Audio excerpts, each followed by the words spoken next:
welcome. We're going to talk about restorative breathing today. So the most important part about breathing, because most people don't really care about breathing most of the time, but there's those little subtexts, energy, sleep, and decreased pain. Most people kind of like those. So, a little bit about me. I'm technically a licensed massage therapist, although you wouldn't get that from most of my clients because I don't do any massage. Restorative breathing specialist, healthy foot practitioner, neurokinetic therapist, certified with Original Strength, certified in scar work, which is scar therapy, myoskeletal alignment, rock tape certified, and last but not least, I'm certified in voodoo magic. At least that's what my clients say most of the time when they walk out. So, let's get started here. We're going to start with what's called Maslow's hierarchy of needs. And this is going to kind of fill us in and let us know why breathing is so important. So this is basic theory. Some people might disagree with it. And we're clicking off the thing there. So on the basic hierarchy of needs, we have breathing, water, food, sex, sleep, homeostasis. Basically survival mechanisms. We want to be able to breathe and live, because if you can't breathe for a few minutes, you're usually dead. And if you can't sleep, you're not going to be able to get food. And so these are basically primal instincts. Obviously, if you don't have sex, you're not going to reproduce, and then the whole species is going to die. So that's terrible. So breathing is kind of important along all those things. So this is what I get from most people when I talk about breathing, but I already breathe. It's like, well, yeah, clearly, because I'm talking to you and you're live. But what we're talking about in this is we're talking about what I term as optimal breathing. So optimal breathing will be affected if you've had a C-section, if you came out via C-section, if you were a premature birth, if you were not breastfed, that's going to affect how you breathe, because that affects jaw development. If you've been in an auto accident, if you've had a concussion or any kind of head trauma, it's going to affect your breathing. Any surgery, it could be the smallest surgery for like a cyst removal or burning off something, will affect your breathing. Orthodontics, so braces. Actually, the other day, my mom called me because my sister was suffering from like a bad earache, and she had just gotten her braces adjusted. And I found out that her braces adjustment was actually causing her jaw to basically jam up in the joint, and her eustachian tube got blocked, and she was in severe pain. So we unblocked that, and then she felt fine. So all those things matter. And then we got fall on the tailbone, which pretty much I'm pretty sure most of us have probably fallen on our tailbone at some point in time. Usually at least when you're a little kid. But I've had people fall off horses, falling onto like cement, and they have a host of issues, not limited to just breathing. So we're going to talk today about the 4 big points of breathing. So we're going to learn like what's optimal breathing, what is that exactly? What's dysfunctional breathing? How do we assess it?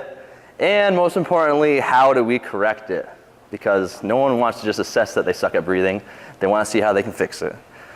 So correcting it is going to improve overall body function, energy, sleep, pain, and you're going to see how many other things it can help with.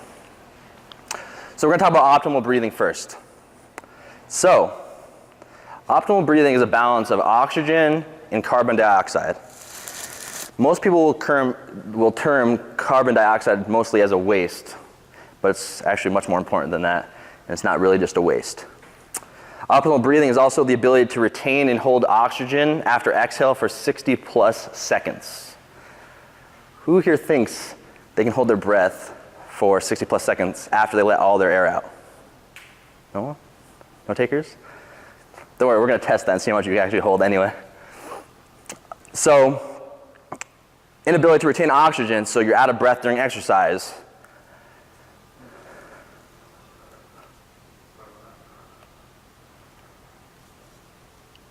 You're going to have, even with minimal movement, you get out of breath. Those are all signs of low CO2 and actually too much oxygen in your blood, which might sound weird, but we're going to talk about that a little more. You're going to have limited rib cage expansion, and you're going to really breathe into the upper chest. You'll see that a lot, especially with asthmatics. Your breathing is going to get impaired with certain or specific movements. For most people I work with, it's literally they could reach for something like this and they hold their breath. Breathing is not restorative and it often contributes to further issues. So that's on dysfunctional breathing right there. So we're going to get into basic chemistry here. So dysfunctional breathing leads to low CO2. CO2 is what determines the bond between hemoglobin, which is the protein in your red blood cells that transfers oxygen. So low CO2 makes the bond between the hemoglobin and the oxygen too strong. So what happens is the oxygen does not leave the blood, and therefore your cells get deprived of oxygen. So your cells become more acidic in your tissue. So that's called the Bohr effect. Some guy named Bohr discovered that. So overbreathing or hyperventilation, which is honestly for the most of us just breathing through your mouth, you're going to overbreathe, reduces blood CO2 content, which results in what's called a suppressed Bohr effect. And that results in tissue hypoxia, which is reduced oxygenation. So the more you breathe, let's just say, let's use a minute as a measure of time. The more you breathe in a minute, the less available oxygen you have to cells like, you know, the brain, heart, liver, kidneys, and all that. So you're actually taking oxygen away from those vital functions.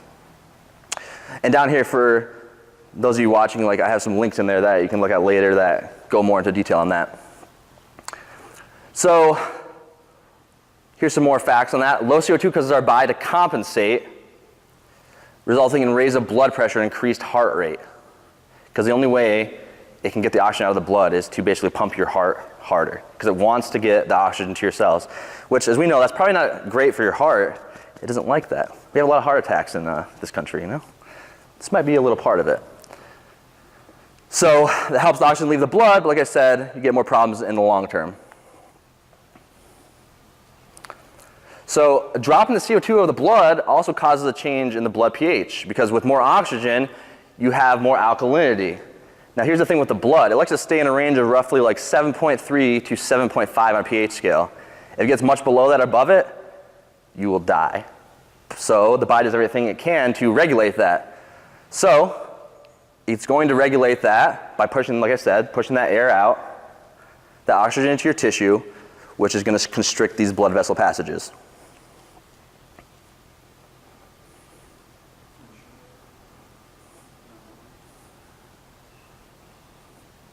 Here's a good one. Here's the one everyone's been waiting for. So we got this nice picture here. So lack of CO2 negatively affects metabolic processes like, you know, your metabolism. So it's going to affect your energy levels, and it's going to affect how well you lose fat. Most people who are fat resistant is because they don't have enough oxygen in their cells, and they can't get the proper metabolic processes occurring.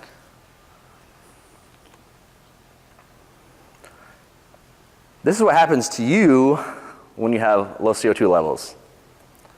It's going to have an increased excitability of the nervous system. That means something even minor in your life can cause you to basically freak out. It could be something as simple as your husband not putting that dish away in the right place, or other simple things like that, or the shoes aren't just quite right. Things that normally wouldn't bother you could cause your system to freak out. It's also going to worsen brain function and intellect. So you ever had that brain fog kind of feeling? That's signs of this. For your neurons to synapse, which is connecting with your brain cells correctly, you need CO2. I'm starting to see how important CO2 is. We always talk about oxygen, but oxygen is nothing without CO2. And you don't want to end up like her.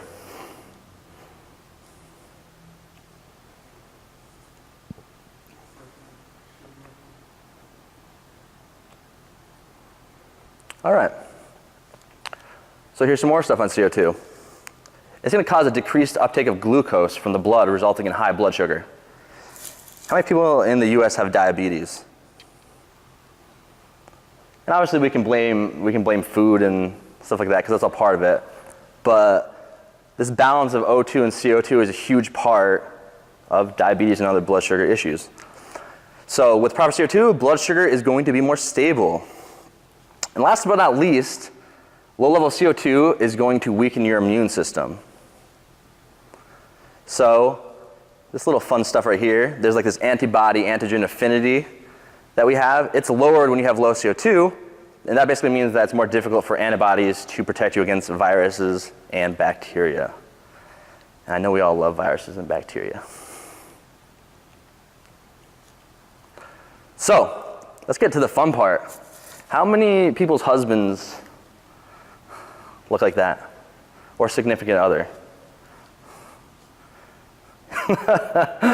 Yeah, exactly. So here's some physical symptoms of dysfunctional breathing.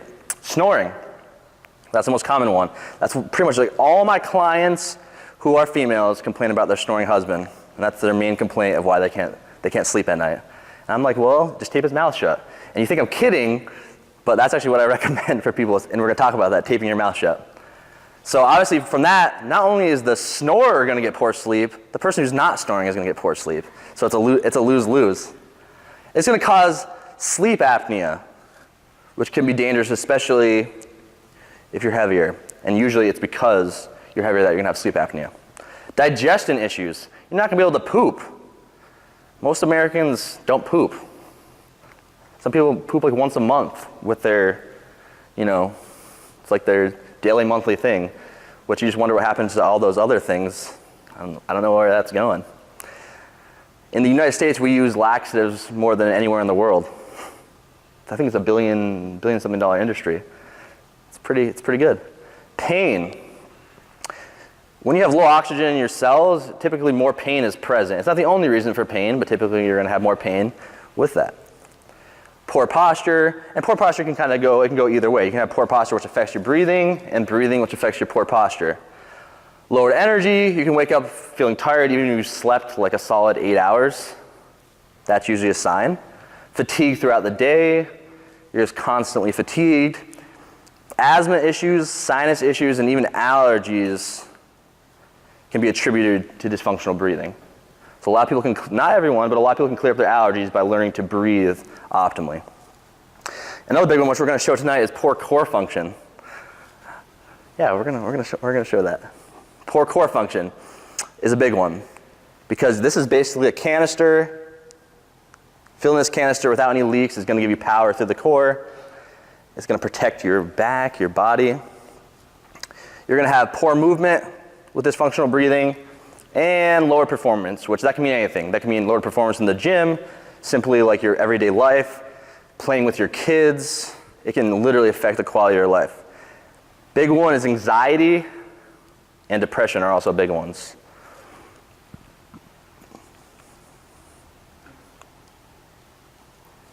I got it, yeah. Yep. So we're going to do a self-assessment for breathing right now. We're going to see where your breathing's at.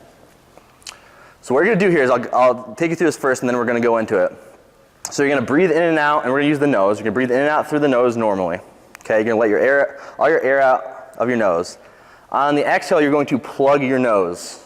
Okay? You're going to hold your breath and you're going to nod your head up and down, and you're going to maintain your visual focus on something in front of you. This is key.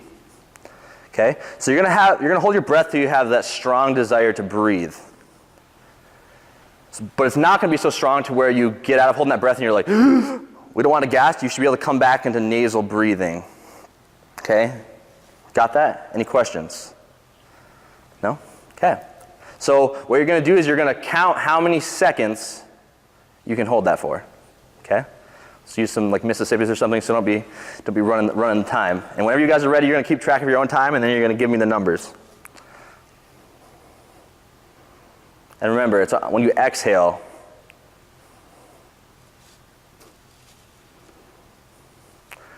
and this isn't a competition, and you're going to nod your head up and down while maintaining focus here.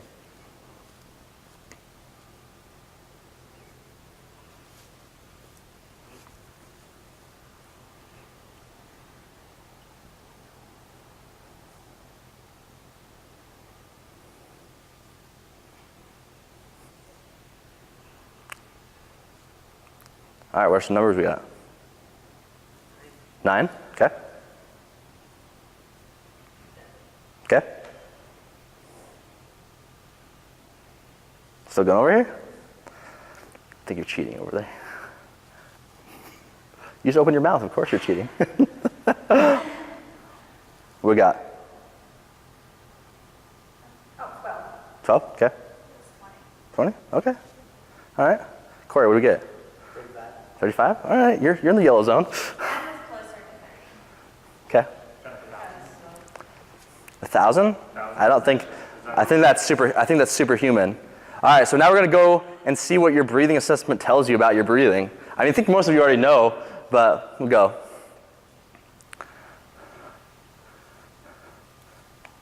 All right, there we go, cool. So, red zone, less than 25 seconds. Okay, so if you're less than 25 seconds, that means you have compromised breathing. It's cool, nothing to worry about. We'll correct that. And remember, keep note of what number you got, because we're gonna improve that tonight. Yellow zone is 26 to 35 seconds, so that means you probably should do some breath retraining. Green zone is greater than 60 seconds. That's when you know you got super skills with breathing. All right, that's optimal breathing. Another thing you can do, we just did that like just sitting like that. Another thing you can do is you can add movement to it and see what happens, because usually it gets worse when you add movement, because if you're having that when you're just sitting, think about when you move.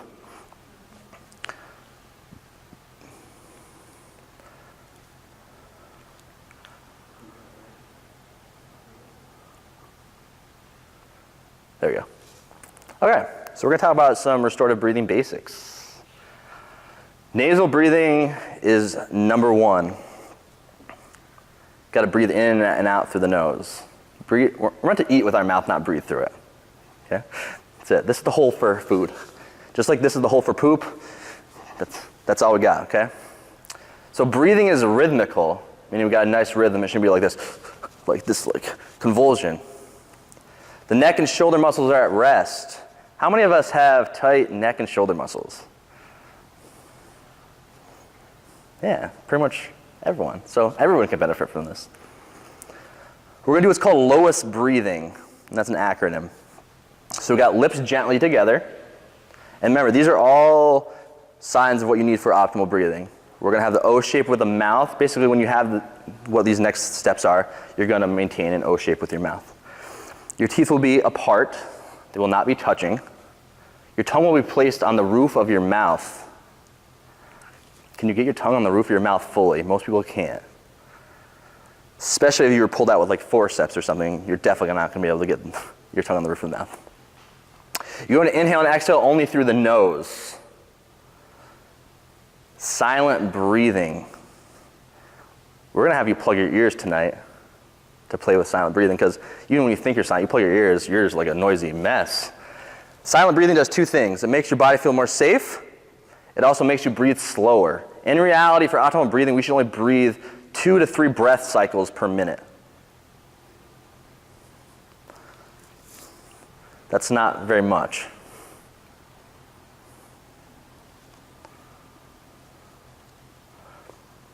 So let's get to the first part, lips together. This basically ensures that you maintain the pressure within your system. Think about a piston that has a hole in it and it's leaking out. You're gonna have a misfire in your car. This is gonna give you a misfire in your core. I can't tell you how many people will basically mess up their backs because they have no pressure in the system. And that's back, neck, hip, everything. You need pressure in that system.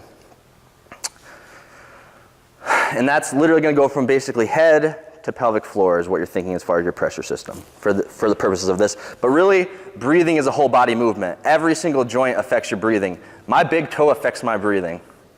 So if your big toe's off, your breathing's off. Think about that. Okay? So like I said, you can't maintain proper pressure and power with lips open. You'll have a lot more power. So if you want to be awesome, close your mouth. Plus, it's not that sexy to have your mouth hanging open all the time. Most people don't like that. So let's get into the inhale and exhale only with the nose. So like I said, mouth breathing creates over-breathing, which means you get too much oxygen, not enough carbon dioxide, which means your tissues lack oxygen. So when you go to work out and lift that weight, your tissues have no oxygen or limited oxygen. And so as to force the heart to pump harder, you get out of breath from doing something that shouldn't really be that taxing on your system. So here's what's cool, what you guys probably don't know, is the inhalation phase gets air to the lungs and to the blood. Exhalation is when the air gets delivered to tissues and, most importantly, your brain. So most people, like I see, really suck at exhaling, which means you're even getting less oxygen to your brain.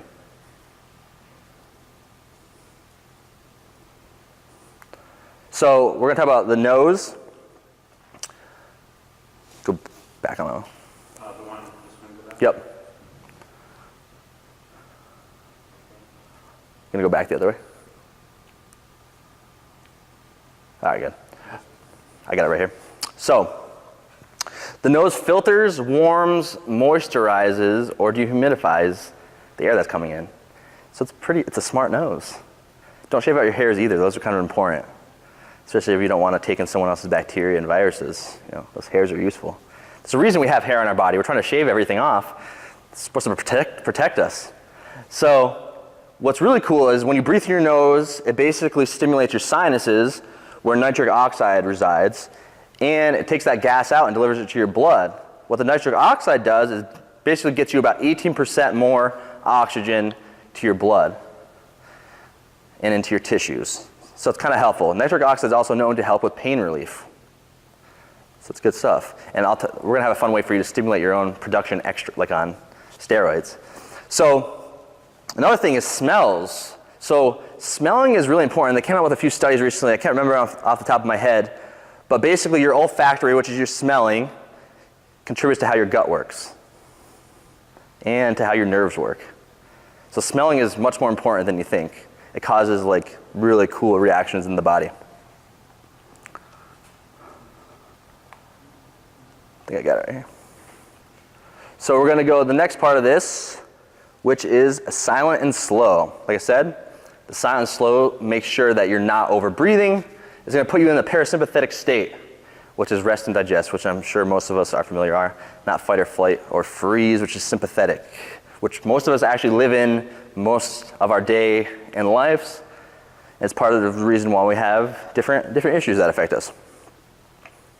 All right, so let's get to the benefits. Why do you want to optimally breathe? So it's going to pretty much do the opposite of everything that was negative before. So we're going to get better sleep, we're going to get more energy, better immune function, decrease pain, improve your asthma potentially if you have asthma, improve your anxiety or depression, increase your performance, and it's an increased tone of what we call the vagus nerve, which I'm going to get into right now. Who doesn't want those things? Does anyone not want those? Any of those benefits? Okay, I think so. So, vagus nerve is really, really cool. It's one of your cranial nerves. It becomes the vagus nerve, and it's called basically known as the wanderer. And it basically wanders, kind of wanders through your body. So, people with food sensitivities, anxiety, gut problems, and brain fog almost always have an issue with a vagus nerve. So, you have any of those issues, vagus nerve is usually implicated, and breathing affects your vagus nerve. Plus cold showers. Yeah, cold showers are awesome for that. But we'll stick with the breathing for now. So it basically connects to the brain, gut, heart, liver, pancreas, gallbladder, kidney, ureter, reproductive organs for females, neck, your pharynx, larynx, esophagus, that's all that good stuff right in here, your ears and your tongue. So it controls all of that. It's also tied with how we connect with others. So if you're feeling like you don't connect that well with others, there's a few reasons, but this is one of them. Because this is what tunes your ears to human speech, and it coordinates eye contact and eye movement. And it also regulates how well you emotionally express yourself. Did you even know the body was this cool?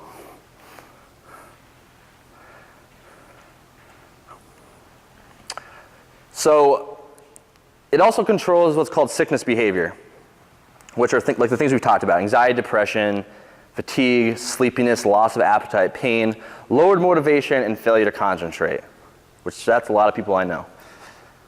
So that's blocked when the vagus nerve is taken out. But you don't want your vagus nerve taken out, just FYI. Probably took it out on some rats. You don't want it taken out. You need your vagus nerve. But what it tells you is, like, if you were having those effects, you can actually stimulate your vagus nerve to get out of a lot of those effects. And they're actually experimenting a lot with Parkinson's and other diseases to basically have an electric stimulator to stimulate the vagus nerve. So a lot of research is showing that positive effects on MS, Alzheimer's, Parkinson's, fibromyalgia, tinnitus, which is the ringing in the ears, cancer, autism, mood disorders, migraines, and more. And this is just one nerve in the body. And again, I have some resources down at the bottom here.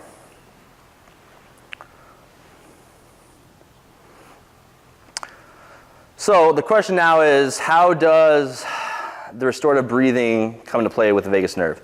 So as we learned, the vagus nerve is implicated with the tongue. So putting the tongue on the roof of your mouth actually helps stabilize the vagus nerve, which helps it feel safe and helps it function. Breathing motion, so that rhythmical breathing motion itself, helps stimulate the vagus nerve. Humming, which we're going to talk about, you can hum your favorite tune. Humming creates vibration in your throat, which the vagus nerve passes right through here, and helps to tone the vagus nerve. The focused eyes, like we did earlier, the focal eye movement, eyes are really implicated in how well the vagus nerve works, plus a heck of a lot of other things. And then adding in movement like exercise or other basic movements while having good optimal breathing is going to further stimulate the vagus nerve. But caveat there is if you have poor breathing and you're moving, sometimes it can have a negative effect when you're exercising. All right, so now we're going to talk about how to restore optimal breathing. So we got a few things here. We got alternate nostril breathing. I'm going to go into detail on all of these and how we do them. We have what's called that lowest breathing. We're going to do that for 2 to 3 minutes with a focused gaze. Got breathing in different positions, which we may or may not get to tonight. We got improving our capacity. We got the lowest breathing during movements that we can do. And then we have humming and swallowing. Swallowing is another primal reflex that's associated with the vagus nerve. If you can't swallow in certain positions, it means your vagus nerve is freaking out, plus your whole body. So swallowing is a good tool for assessment. So right now, we're going to practice. So we're going to start with alternate nostril breathing first. So what we're going to do is we're going to plug one nostril, and as silently as possible, you're going to breathe in and out. You're going to breathe in for about 3 seconds, breathe out for about 5. And we're going to spend about 30 seconds on each side.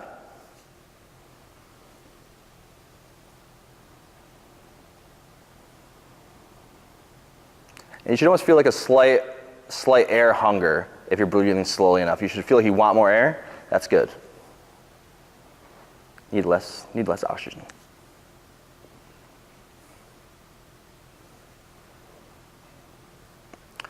All right, let's go ahead and switch nostrils.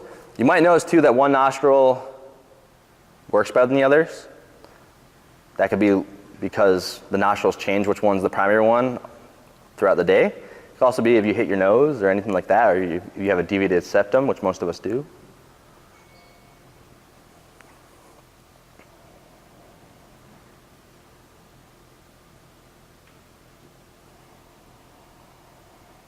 And remember, keep those eyes focused, and I want your eyes focused ahead at something, any object you pick.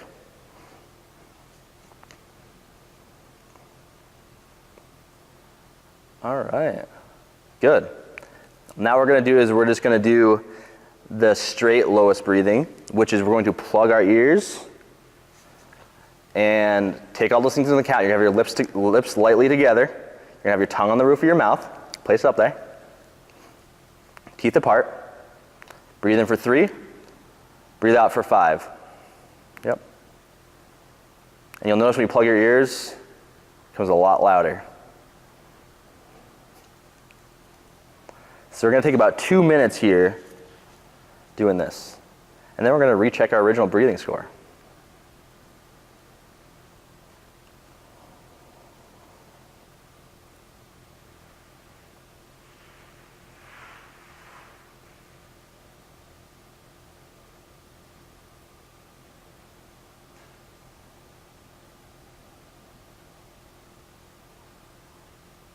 Aaron, you getting on this? Come on, you gotta get your breathing going too. And honestly, this should feel really relaxing.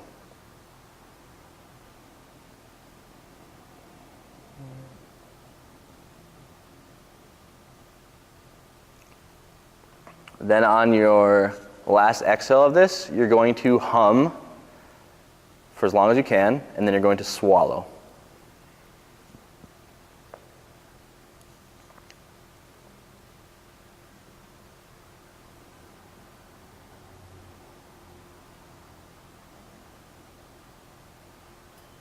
And then once you've hummed and swallowed, you're done with all that.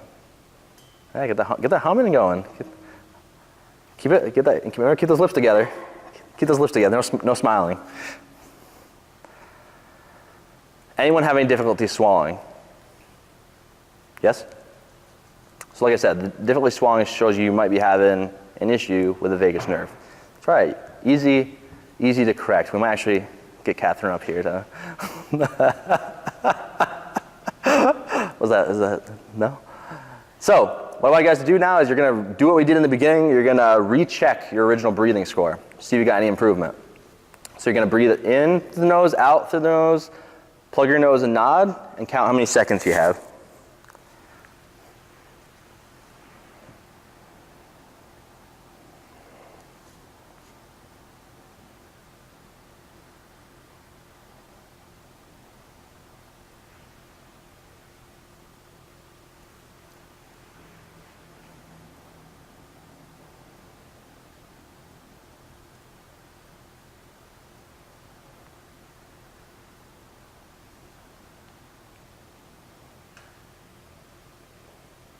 All right, what do we got?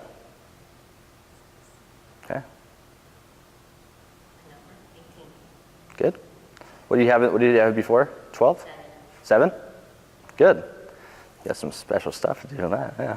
What do you get, Alan? Well, I still got over 12, but I think it took me longer to get there, so. Yeah, we need to get the full timers out. And Catherine, are you still going?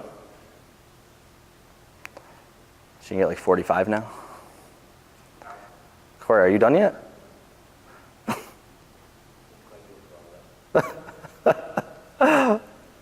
Sometimes you will, sometimes you won't. That just gives you information too. Not bad though, 7 to 18. 45. See, look at what I say. You got 45 back there. She's trying to overachieve. She really doesn't want to come up here. That's why. So like this technique I outlined right here, literally if you do that silent breathing 2 to 3 minutes a day for the next week, I can guarantee you'll notice improvements in sleep, energy, pain levels.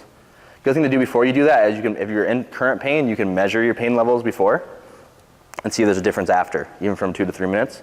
A lot of times you'll get a difference. But what you're looking for is the long-term benefit. So, Chris, when Yeah. you say silent breathing, so when we have our ears plugged, the goal is really not to hear ourselves breathe. Yep. So if you can, it just means you just got to work on it. Because sometimes you won't be able to get silent right away, like especially if you have any kind of sinus issues or other things. And I'm going to show you some other tools that will help clear things out. And what some of you experienced is what happens too. Sometimes the breathing can be kind of a little stressful on your system for different reasons. So that can happen because people tell people a lot of times to deep breathe, right, or do this. Oh, it's so relaxing. Some people it's not until they get certain things corrected. So some tools. And you guys will be able to see this again and have a copy of this, and I can send you whatever information you want on this. But we got this like mini ball here, right? Basically, you can lay down and put your head on this, and it feels just like floating in space. It feels awesome. You can get like the sitting disc, which you can use to support yourself. Sometimes, honestly, you can just like sit on it sometimes, and it gives like nice relaxation. If you're laying down, you can put it under the low back butt area. Breathe right strips, which are mostly for sleeping, unless you like going out in public with the breathe right strips. Some people might. That's going to help obviously open everything up. And if you have like where you feel it's very difficult to breathe in through the nose, these are good to get it even more open. Next thing is called the Xlear nasal spray. And basically, that's a xylitol-based spray that you spray up there to clear out good old snot, get it out of there. Another thing you can use is a neti pot, which if you haven't used one of those are fun. See, just tilt your head, see everything just coming out. Maybe we should do a live video just of a neti pot rinse. Yeah? Make sure we got a bucket. Neti stick. So this is like an essential oil stick that you can, use multiple times. Basically, like I said, the smells influence the vagus nerve. So they found lavender specifically has a good effect on the vagus nerve, but whatever floats your boat. A lot of the peppermints and menthols and things like that are good. This neti this neti stick has a specific formulation. It's like heavenly. If you're feeling stressed out, whip that thing out of your pocket and I think it's like $8 or something like that, so it's fairly inexpensive. Other things, obviously, you can use straight up essential oils like concentrate. You can smell them, you can mist them, whatever you want to do. That's going to improve your breathing and your vagal nerve tone. I got this 3M micropore tape. I told you, we're going to tape our mouths. So when you go to sleep at night, most of us keep our mouth shut. Even if we don't snore, our mouth's probably still open. The tape you're going to put lightly across, and that'll help keep everything nice and taken care of. And that'll make you breathe through your nose at night. Because obviously if you're breathing through your mouth for 8 hours, it's going to go against you negatively. Another thing you can do is they're called weighted tactile bean bags. And it's used like a lot in like the autism spectrum disorder, anyone with sensory processing disorders, but it's good for honestly anyone, especially if you have breathing problems, because it gives you this feeling of weight, which gives this feeling of safety to your body. And basically, simply for most of us, like we're either feeling safe or we're not feeling safe. That's the kind of the two simple things that go on in our body. You could also get weighted blankets. Those are awesome. You'll feel like you're in the womb again. Maybe some of us need to be back in the womb, for a little bit. All right, questions? So what you do is you tape your mouth and you put the Breathe Right strip on. And then ideally you clear out your nose before you go to bed too. It'll freak you out the first time. It sounds like it could be very anxiety. But here's the thing with the tape. So the tape, it's not like you're taping yourself around so you can't get out. Like literally, if you open your mouth like that, it would come right off. So it's it's just lightly placed on there. It's only just to help your mouth stay shut, which usually just needs a little extra help. I have a lot of clients who freaked out when I've recommended putting tape on their mouth. But they like the results though, especially their spouse not snoring. They tape their spouse's mouth shut. Just don't tell them I told you to do it. Then I'll get lots of calls. Anything else? Any other questions? Yeah, more than likely, you either need just more of that, and to really get into more, it's taking you longer to get into a relaxed, deep state. And like I said, if it makes you feel stressful at first, you might just need some more opening, basically, of the nose before you can proceed and really get the full benefit. So you can go either way. Usually it's a combination of both. All right, anything else? So, you can obviously usually, not always, usually breathing laying down is the most easy for people to do. But you don't just lay down every day, do you? I don't think so. So you get in your car, you sit, you drive. If you've been in an accident, you need to retrain your breathing in your car, because your system still has usually a sympathetic response to being in the car. So you can retrain breathing in a squat. You can retrain breathing with a kettlebell swing. You can do it literally in any single movement you do in life. So it's unlimited. And you really need to kind of get into all. But a really important one is standing. But you want to kind of progress from there. If you're having a hard time just sitting or laying down, you need to start with the laying down. And there's a lot more detail to this, which I'm going to go over in a four-week program for those who are interested. It's going to get really in depth. There's a lot more neurological steps, but I'm not going over them because they honestly need to be under supervision, because they can have a pretty significant impact on your health in a good way. But they need to be educated properly on using them like I said, that's why I'm going to be offering the 4-week kind of guided program, because this will help you, but if you want to take it to the next level and really get the best results, the guided program is going to be where to go, because this is just like the tip of the iceberg. This is giving you a lot of the basics, which, like I said, like in a week of doing this, you're going to notice an improvement if you stick to it and get some of those tools. Yeah, once a week, it'll run about an hour. There's basically going to be like a self-assessment we're going to do. Handouts, you're going to have like basically pictures of all the stuff, like you're going to have everything you need. Plus, we're going to go into the in-depth neurological stuff, which is awesome. You'll see like surprising things that you thought would be easy that your system freaks out on, and we're going to correct those. I mean, yeah, so like for those who are interested in the 4-week program, I mean, it's basically, like I said, it's going to be 4 weeks. I haven't completed all the outline yet, so, but everyone who buys now basically is going to get a significant discount for being here. But that program, like I said, is 1 hour a week. You're going to have stuff to do throughout the week before you come back to the next session, and we're gonna check in on that and make sure everything's going well and you're getting progress. And the things we're going to look for is like what we're talking about today, is we're looking for improved energy, sleep, and pain levels. I mean, you'll pretty much get across the board. Usually most people are going to look at their main pain complaint because that's what they notice the most. And then you'll start feeling maybe some of the other ones that you were ignoring because you'll start decreasing the main pain complaint. But like the other things you're going to look for is like what we talked about, improved anxiety levels. If you get panic attacks, it's going to improve that. It's just going to improve your overall well-being. You're just going to feel better walking out the door every day. So, I mean, everything's going to feel better. And here's some cool stuff is like you do this honestly for a week. Like I've known people to lose 5 or 10 pounds just from adding the breathing in. Whoever wants to lose extra pounds. No guarantee, disclaimer, of course, of that, but that can happen because your body becomes more efficient. When it's stressed out, the only thing it's worried about is surviving. So you need to get it out of survival mode. All right, anything else? Yep, all right guys, that's it.